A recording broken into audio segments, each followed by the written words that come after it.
How can we put a new economic framework together that allow our companies to make endless money? Slavery. That's how. How can you minimize trade-offs and maximize synergies in a situation where traditional measures seemingly fail? Simple. Slavery. If you had slave labor, would your company be successful? Would your company make a bunch of money? Of course it would, because the labor is free. So they're intending to bring about slave labor. I want you to understand something about slavery in general. If you were to say to me right now, Andrew, you can have slaves, I'd say, okay. You have to house them.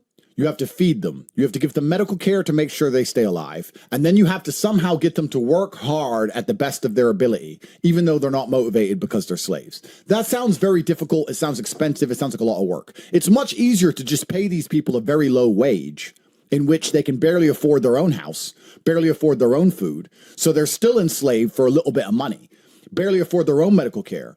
But they still have to do everything I say. Wage slavery has replaced traditional slavery because it's easier for the elites to keep you a wagee than it is to make you a slave. If they could somehow make you work hard as a slave without you rioting, they would. But instead, they'd rather just use this wage slavery system. Let's make sure the money inflates. Let's make sure everyone's poor. This is why we always talk about making money to escape the matrix. Make sure everybody's broke, and then we'll just make them wagees.